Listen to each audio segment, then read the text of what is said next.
Hello friends, आज हम लोग बिहार पुलिस का फ्रेंड प्रैक्टिस सेट नंबर 13 पे डिस्कस करेंगे। अगर आपने फ्रेंड इससे पहले का नहीं देखा है तो प्लेलिस्ट में जाके देख सकते हैं। और फ्रेंड ये प्रैक्टिस सेट लगभग आपके सभी एग्जाम में अच्छे से अच्छे क्वेश्चन पूछे जा रहे हैं। इस पर ये प्रैक्टिस सेट आप लोग रेगुलर देखें और अपने एग्जाम जो आ रहे हैं आपको फ्रेंड 7 और 15 अक्टूबर को, उसके लिए फ्रेंड बहुत बेस्ट तैयारी हो सकता है। साथ ही फ्रेंड करंट अफेयर्स का भी बहुत बेस्ट तैयारी होगा इस चैनल पे, और बेस्ट तैयारी हो रहा है फ्रेंड, जिसमें हम लोग यूटेरिया का करंट अफेयर्स का फ्रेंड पूरा कंप्लीट सोल्यूशन देखें।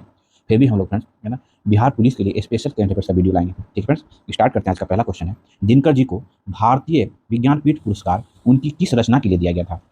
तो फिर वो उर्वशी उर्वशी के लिए फ्रेंड्स, उर्वशी रचना के लिए रामधारी सिंह दिनकर को ज्ञानपीठ पुरस्कार दिया गया था। बाकी ये सभी जो है वो इसी के द्वारा रचित है। कुरुक्षेत्र है ना, ये सब दिनकर जी के द्वारा ही लिखी गई पुस्तकें हैं। नेक्स्ट क्वेश्चन है, राम मोहन मोहन राकेश की कहानी सारिका कब प्रकाशित हुई थी? तो फिर वो 1973 ईस्वी में प्रकाशित हुई थी। नेक्स्ट क्वेश्चन है, ताज बीबी कौन थी? तो फ्रेंड्स ताज बीबी जो है वो अकबर की पत्नी थी, जिसका नाम था ताज बीबी। नेक्स्ट क्वेश्चन है, चंद्रगुप्त किस विद्या की रचना है? चंद्रगुप्त जो है किस विद्या की रचना है? तो फिर वो नाटक विद्या की रचना है। नेक्स्ट क्वेश्चन है, निम्नलिखित में से माथुर जी का उपन्यास है? फिर माथुर जी का उपन्यास है यादों का पहाड़, ये फिर वो माथुर जी का उपन्यास है।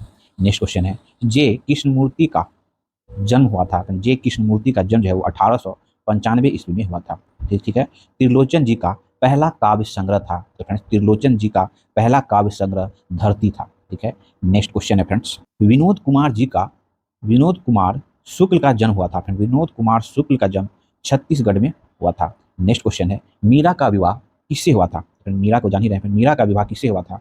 तो फिर वो राणा भोजराज से हुआ था। फ्रेंड्स नेक्स्ट क्वेश्चन है, मैथिली शरण गुप्त जी का जन्म किस स्थान पर हुआ था? मैथिली शरण गुप्त जी का जन्म जो है वो झांसी उत्तर प्रदेश में हुआ था। नेक्स्ट क्वेश्चन है, निम्नलिखित में से कौन सी रचना अरुण कलम की है? तो फ्रेंड अरुण कलम की रचना इनमें से ये सभी है, अपनी केवल धार, सबूत और नए इलाके में, ये सभी वो अरुण कमल जी का रचना है। ठीक है। रामचंद्र शुक्ल जी के पिता थे? तो फ्रेंड्स रामचंद्र शुक्ल जी के पिता थे कानूनगो, जो वो रामचंद्र शुक्ल जी के पिता थे। नेक्स्ट क्वेश्चन है, कुमार गंधर्व के अनुसार शास्त्रीय संगीत किसने विकसित हुई, किससे विकसित हुई? तो फिर वो लोक संगीत से विकसित हुई है। नेक्स्ट क्वेश्चन है, परसाई जी का निधन हुआ था? तो फ्रेंड्स परसाई जी का निधन जो है वो 1995 ईस्वी में हुआ था। वियतनाम जाते हुए भोला पासवान शास्त्री कहाँ पहुंचे? तो फिर वो बैंकॉक पहुंचे थे। ठीक फ्रेंड्स। नेक्स्ट क्वेश्चन है फ्रेंड्स, मैथ का क्वेश्चन है। मैथ का क्वेश्चन आप लोग फ्रेंड्स सॉल्व करेंगे, हम लोग आंसर यहाँ बता दे रहे हैं। ठीक फ्रेंड्स, देखिए 31 का आंसर हो जाएगा फ्रेंड्स ऑप्शन नंबर बी। आप लोग सॉल्व करने का प्रयास जरूर करेंगे फ्रेंड्स। ठीक है। 32 का आंसर हो जाता है फ्रेंड्स ऑप्शन नंबर बी। ठीक है।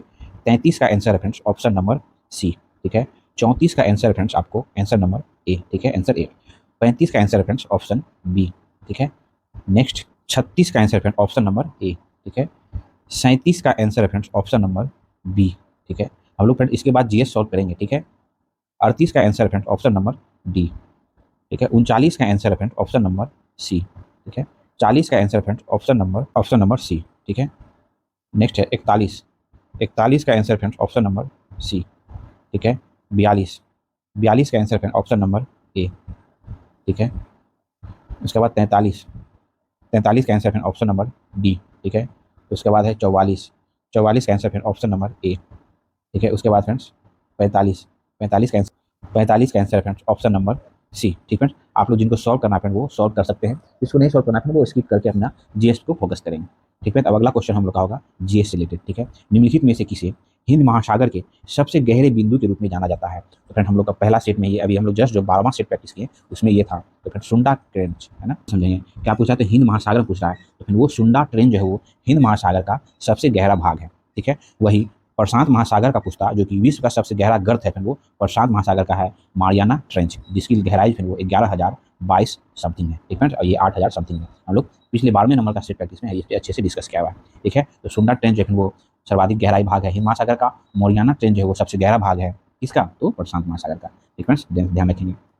अगला क्वेश्चन है, वन्यजीव संरक्षण अधिनियम 1972 के अनुसार किस अनुसूची में पूर्ण संरक्षण और अपराध के लिए आबंध है? तो फ्रेंड वो अनुसूची 1 और अनुसूची 2 के तहत। देखिए वन्यजीव संरक्षण अधिनियम 1972 की अनुसूची 1 और अनुसूची 2 में वो वन जीवों के पूर्ण संरक्षण तथा उसके उपलब्ध पर होने वाली अपराध की चर्चा की गई है। तो अनुसूची 1 अनुसूची 2 ध्यान रखेंगे, तो ऑप्शन हो जाएगा डी। ठीक है।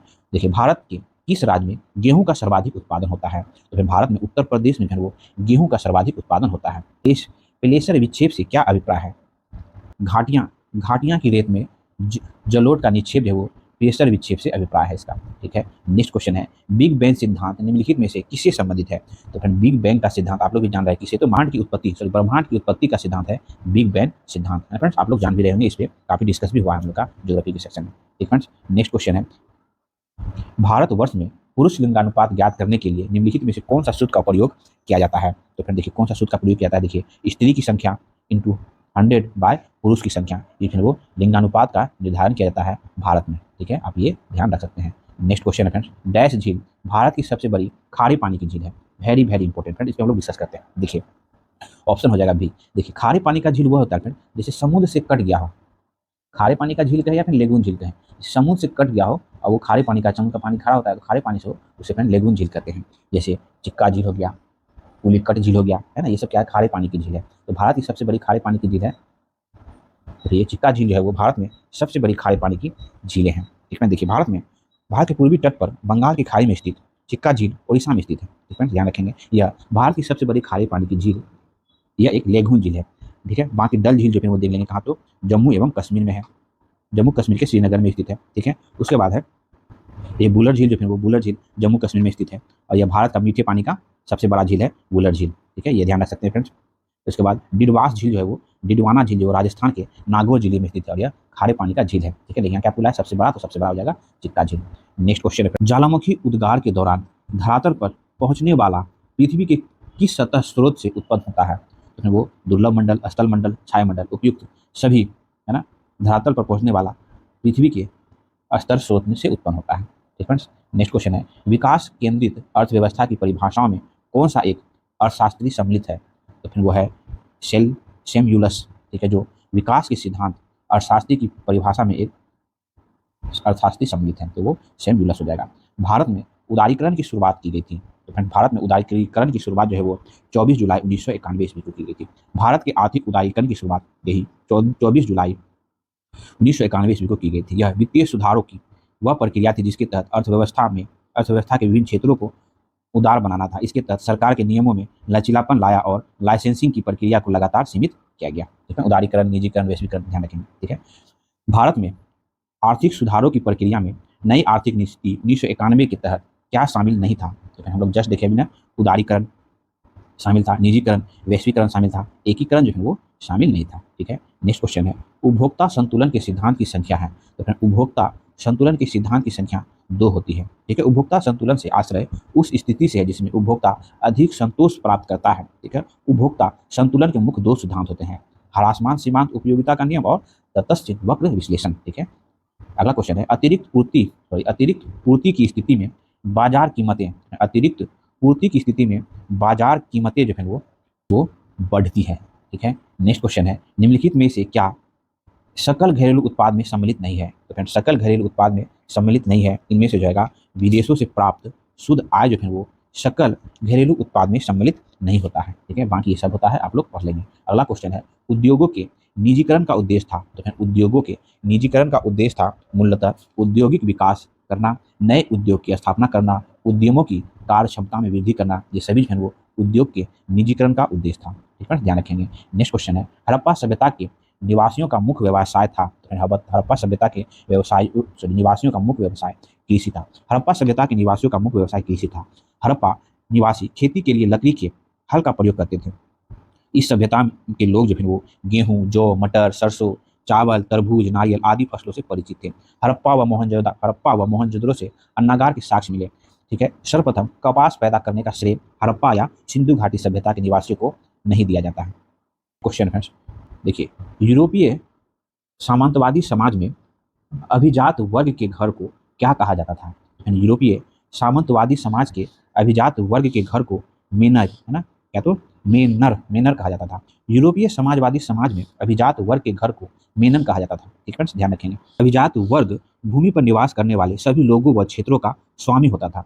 ठीक है, इन क्षेत्रों में उसके घर, निजी खेत, जोत, चारागाह शामिल होते थे। ये अपनी व्यक्तिगत भूमि पर कार्य करने वाले कृषकों से आवश्यकता पड़ने पर युद्ध में पैदल सैनिकों के रूप में कार्य लेते थे कृषकों से। ठीक है, निम्नलिखित में से किसे पूर्ण जागरण का अग्रदूत कहा जाता है? तो फ्रेंड इनमें से जो है वह दांतों को पूर्ण जागरण का अग्रदूत कहा जाता है। दांतों को पूर्ण जागरण का अग्रदूत कहा जाता है। दांतों ने डिवाइन कॉमेडी नामक पुस्तक की रचना की। इसमें स्वर्ण व स्वर्ग और नरक की एक काल्पनिक यात्रा का वर्णन किया गया है। ठीक है। नेक्स्ट क्वेश्चन है, जापान की पहली रेल लाइन किस शहर के मध्य चली थी? तो फिर वो टोक्यो योकोहामा, टोक्यो और योकोहामा के मध्य जापान में पहली ट्रेन चली थी। ठीक है। नेक्स्ट क्वेश्चन है, बिहार के क्षेत्र पर सर्वप्रथम विजय पाने वाला पहला मुस्लिम शासक था?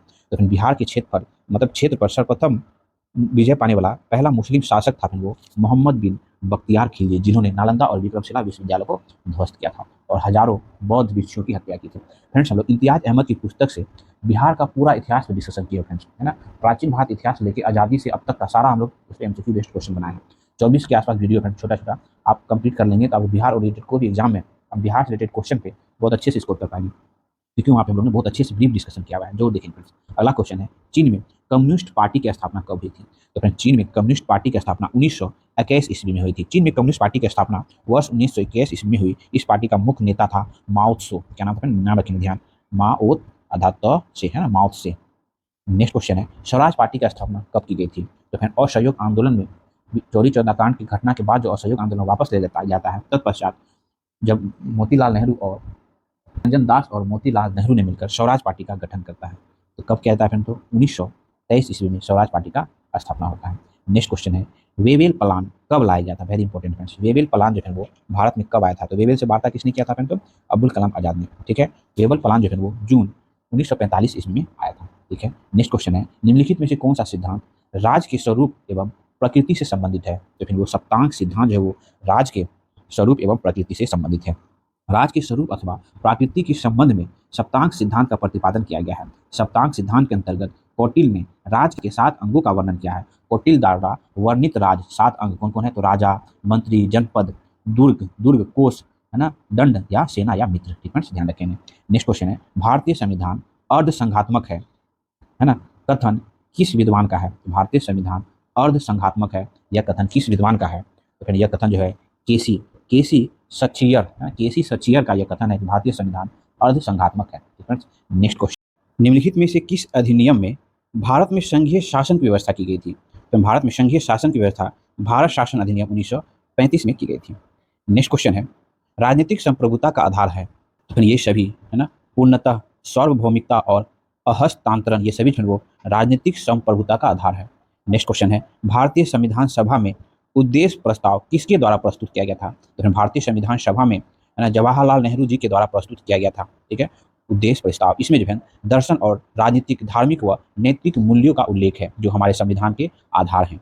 नेक्स्ट क्वेश्चन फ्रेंड, संविधान सभा में किस रियासत के प्रतिनिधि ने भाग नहीं लिया? तो फ्रेंड, संविधान सभा में हैदराबाद रियासत के प्रतिनिधि ने संविधान सभा में भाग लेने से इनकार कर दिया, क्योंकि वह एक अलग प्रांत, स्वतंत्र प्रांत बने रहना चाहते थे। ठीक है। नेक्स्ट क्वेश्चन है,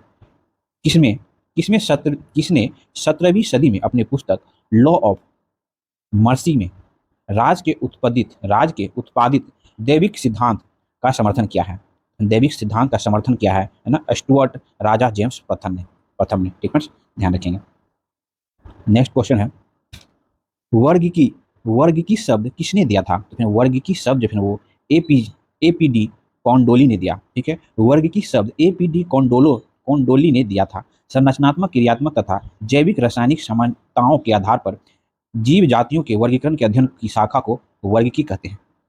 नेक्स्ट क्वेश्चन फ्रेंड्स, कोशिका भित्ति में दृढ़ता किसकी उपस्थिति के कारण होता है? कोशिका भित्ति में दृढ़ता जो है लिग्निन की उपस्थिति के कारण होता है ना, लिग्निन की उपस्थिति के कारण होता है। नेक्स्ट क्वेश्चन है, रसारोहण के लिए सबसे स्वर्णिकाय सिद्धांत है? लेकिन वह है वाष्पोत्सर्जन खिंचाव। ठीक है। वाष्पोत्सर्जन खिंचाव सिद्धांत से ही जल पादपों के शीर्ष पर पहुंचता है। रसारोहण हेतु यह सबसे क्रियाकारी सिद्धांत माना जाता है। नेक्स्ट क्वेश्चन है, एक स्वस्थ मनुष्य 1 मिनट में सांस लेता है? तो एक स्वस्थ मनुष्य जो है 1 मिनट में जो है वो 12 से 15 बार सांस लेता है। निम्नलिखित में से किस स्थिति में युग्मक ब्राह आकृति तथा परिमाण के समान होता है? तो फिर वह है समयुग्म स्थिति में। समयुग्म में युग्मक ब्राह आकृति तथा परिणाम के समान होते हैं। प्रथम ट्रांसजेनेटिक गाय है? तो फ्रेंड्स, प्रथम ट्रांसजेनेटिक गाय जो है इनमें से है रोजी जो है प्रथम ट्रांसजेनेटिक गाय है। ठीक है।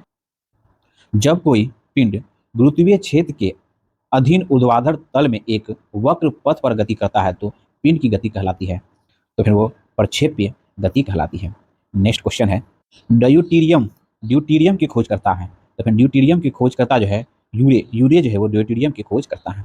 नेक्स्ट क्वेश्चन है दूध के गिलास को हिलाकर रख देने पर कुछ देर बाद दूध विराम अवस्था में आ जाता है, क्योंकि क्योंकि ऐसा इसलिए होता है फिर वो श्यानता के कारण, है ना। दूध के जब दूध के गिलास को हिलाया जाता है तो दूध के अलग अलग परतों में भेद भी अलग अलग होते हैं। गिलास की दीवार के पास वाली परतों का वेग सबसे कम होता है और जैसे जैसे हम केंद्र की ओर जाते हैं वेग का मान बढ़ता जाता है। इसके अतिरिक्त जब दूध को हिलाना बंद कर देते हैं तो श्यानता के कारण वेग धीरे धीरे कम हो जाता है, तो वह दूध क्या होता है विरामावस्था में आ जाता है।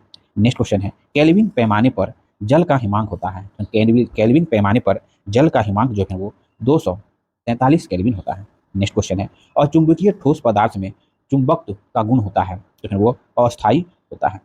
निम्नलिखित में से कौन सा एल्डिहाइड यूरोटोपिन के निर्माण में प्रयुक्त होता है? तो फिर यूरोटोपिन के निर्माण में है फॉर्मेल्डिहाइड, है ना, फॉर्मल्डिहाइड प्रयुक्त होता है। नेक्स्ट क्वेश्चन है एसीटॉक्सिन बेंजोइक अम्ल कार्य करता है। एसीटॉक्सी बेंजोइक अम्ल जो है वो कार्य करता है वो ज्वारनाशी के रूप में कार्य करता है। नेक्स्ट क्वेश्चन है एक गोलाकार चालक की त्रिज्या 9 मीटर है, इसकी विद्युत धारिता, तो इसकी विद्युत धारा जो है 10⁻⁹ फेरड क्या होगा, फेरड होगा, ठीक है। नेक्स्ट क्वेश्चन है फ्रेंड सर्दी के दिन की अपेक्षा गर्मी के दिनों में कार के इंजन को ठंडा करना सरल रहता है, ठीक है, क्योंकि कार की बैटरी का आंतरिक प्रतिरोध क्या होता है, इसका आंतरिक प्रतिरोध जो है वो ताप बढ़ने पर कम हो जाता है, जिस वजह से सर्दी के दिनों की अपेक्षा गर्मी के दिनों में कार के इंजन को ठंडा करना सरल होता है। ठीक फ्रेंड्स ध्यान रखेंगे। नेक्स्ट क्वेश्चन है निम्नलिखित में से कौन सा क्षारीय गलन नहीं क्षारीय गलक नहीं है? क्षारीय गलक जो है वो SiO2 जो है वो क्षारीय गलक नहीं है। जालक के ऋणायन तथा धनायन परस्पर बंधे होते हैं, तो फिर वो स्थिर विद्युत आकर्षण बल के द्वारा बंधे होते हैं। नेक्स्ट क्वेश्चन है ये सूत्र दिया हुआ है ना, विलियम में कुल कितने आयन हैं? तो इनमें जो है टोटल 3 आयन मौजूद हैं। डी ब्लॉक के तत्व में सर्वाधिक घनत्व किस तत्व का होता है? तो फिर डी ब्लॉक के तत्व में सर्वाधिक घनत्व वेरी इंपॉर्टेंट फ्रेंड्स, ठीक है, OS तत्व का होता है। नेक्स्ट और लास्ट क्वेश्चन है यदि किसी वस्तु के प्रतिबिंब का आकार वस्तु के आकार के बराबर होता है तो आवर्धन का परिणाम होगा, तो फिर वो 1 के बराबर होगा। ठीक है, तो अभी हम लोग बिहार पुलिस का प्रैक्टिस सेट नंबर हम लोग 13 पे डिस्कस किए और मैथ का क्वेश्चन का आंसर बता दिया गया। आप लोग फ्रेंड्स अगर इससे पहले का नहीं देखे हैं तो प्लेलिस्ट में जाकर देख सकते हैं। आप 15 तारीख और 7 तारीख वाला एग्जाम का पूरा फोकस है इसी पे फ्रेंड, हम लोग इसका करंट स्पेशल भी चलाएंगे फ्रेंड। आप लोग फटाफट पीछे का सारा देख लें। टोटल 30 प्रैक्टिस फ्रेंड डेली हम लोग 2 से 3 या 4 तक हम लोग प्रैक्टिस अपडेट करेंगे। आपके एग्जाम आने से 5 दिन पहले फ्रेंड्स खत्म कर दिया जाएगा। 15 तारीख वाला जो एग्जाम जिसका रहेगा फ्रेंड उसके लिए तो बहुत बढ़िया रहेगा ये सब, ठीक है। बाकी 7 तारीख तक हम लोग कम से कम 20 प्रैक्टिस सेट कर लेंगे, 15 तारीख तक 30 को कंप्लीट कर देंगे। करंट अफेयर्स में हम लोग बीच में डालते रहेंगे, आप लोग जो देखते रहिएगा। ठीक है, यहाँ तक देखने के लिए बहुत बहुत धन्यवाद। अगर मेरा प्रयास आपको अच्छा लगता हो प्लीज फ्रेंड चैनल को लाइक करें, सब्सक्राइब करें, अपना शेयर करके मिलते हैं फ्रेंड नेक्स्ट वीडियो।